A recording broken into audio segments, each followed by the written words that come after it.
Restaurant স্টাইলে ডিমের কারি। আসসালামু আলাইকুম এভরিওয়ান, আশা করি সবাই খুবই ভালো আছেন। আমিও বেশ ভালো আছি আলহামদুলিল্লাহ। কাছে বা দূরে যে যেখান থেকে ভিডিওটা দেখছেন সবাইকে আমার নতুন ভিডিওতে আমন্ত্রণ জানাচ্ছি। বাই দ্য ওয়ে, আজকের রেসিপি রেস্টুরেন্ট স্টাইলে ডিমের কারি। রান্না করা খুবই সহজ, ঘরে থাকা কয়েকটি উপকরণ দিয়ে আমি আপনাদেরকে খুবই সহজভাবে রান্নাটা দেখিয়ে দেব। আশা করি ভিডিওটা শেষ পর্যন্ত দেখবেন, তাহলে খুবই ভালো লাগবে এবং আপনাদের বুঝতেও সহজ হবে। এখানে আমি পেঁয়াজ একটু মোটা করে কেটে নিয়েছি, দেখতেই পাচ্ছেন। তো পেঁয়াজটা আর কি অল্প আছে একটু ভেজে নেব। তো সামান্য একটু লবণ দিয়ে দিয়েছি যেন পেঁয়াজটা একটু তাড়াতাড়ি কুক হয়ে আসে তার জন্য। এরপর দিয়ে দিলাম হলুদের গুঁড়া, ধনিয়া গুঁড়া, আর সামান্য দিয়ে দেব মরিচের গুঁড়া। দেওয়ার পরে পেঁয়াজটাকে আমি একটু অল্প আছে ভেজে নেব। রান্নাটা অবশ্যই কিন্তু সময় নিয়ে করতে হবে, তাড়াহুড়া করতে যাবেন না। আর ভালো কিছু খেতে হলে রান্নার মধ্যে একটু সময় দিতেই হবে। তো কাঁচা গন্ধ দূর হয়ে যাওয়া পর্যন্ত পেঁয়াজটাকে আমি ভেজে নিয়েছিলাম।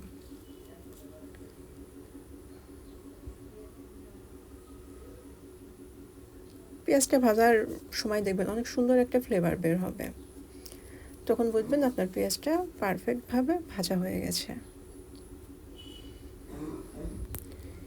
এরপর আমি দিয়ে দিয়েছিলাম টমেটোর পেস্ট।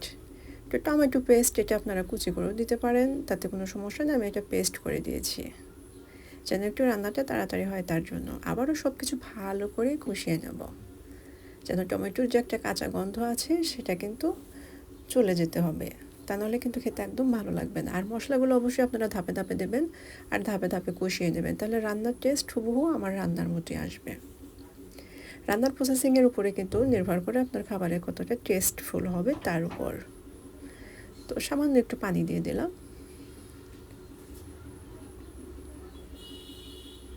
যে যেন ভালো করে একটু কষিয়ে নিতে পারি এবং কাঁচা গন্ধটা না থাকে তার জন্য সামান্য একটু পানি দিয়েছি। তো ঢাকনা দিয়ে ঢেকে আমি অনেক সুন্দরভাবে কিন্তু এটা কষিয়ে নিয়েছি। এটা সব কিছু আমি এখন ব্লেন্ডারে একটা জারে নিয়ে নেব এবং ব্লেন্ড করে নেব। 1 চিমটি লবণ, হলুদ, মরিচ দিয়ে আমি ডিমগুলো ফ্রাই করে নেব। তো ফ্রাই করে নেওয়ার পর একই প্যানে আমি তেল দিয়ে দিলাম কিছুটা। তারপর আমি এলাচ দিয়ে দিয়েছিলাম এবং জিরার ফোড়ন দিয়ে দিয়েছিলাম। এখানে আর কোনো গোটা মশলা আমি ব্যবহার করব না। আর ঝালের জন্য দিয়েছিলাম কাঁচামরিচ, লঙ্কা কয়েকটা ফালি করে দিয়েছিলাম। তো আপনারা ঝালটা বেশি খেতে চাইলে মরিচের পরিমাণটা আরেকটু বাড়িয়ে দেবেন।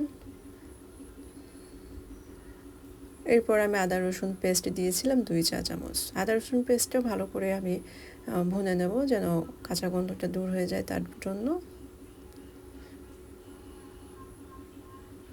আপনার যে কোনো মশলা ভুনে নেওয়ার সময় যখন দেখবেন যে মশলা থেকে তেল ছেড়ে দিয়েছে তখন বুঝে নেবেন যে মশলাটা একদম পারফেক্টভাবে ভুনে নেওয়া হয়ে গেছে।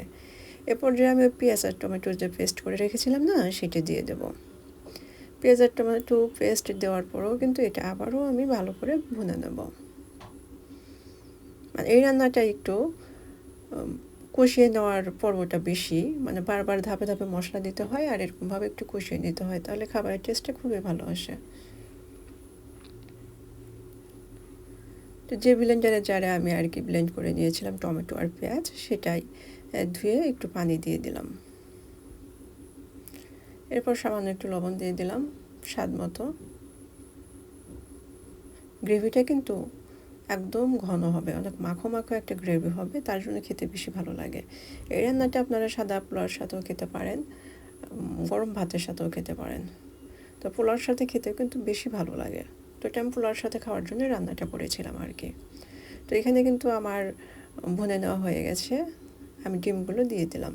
ডিমগুলো দিয়ে আবারও কিছুটা সময় একটু নাড়াচাড়া করে নেব।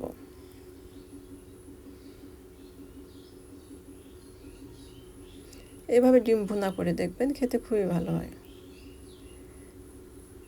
আমরা কিন্তু সাধারণত রেস্টুরেন্টের খাবারগুলো বেশি পছন্দ করি এবং অনেক টেস্টফুল হয় তার জন্য। তো রেস্টুরেন্টেও কিন্তু এরকমভাবেই খাবারগুলো রান্না করা হয়। এরপরে গরম মশলা গুঁড়ি দিয়ে দিলাম।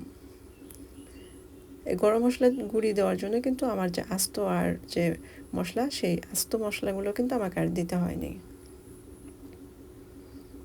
তো ফাইনাল লুক চলে এসেছে, মার্শাল্লাহ। খেতে কিন্তু খুবই ভালো ছিল। ভালো থাকবেন সবাই।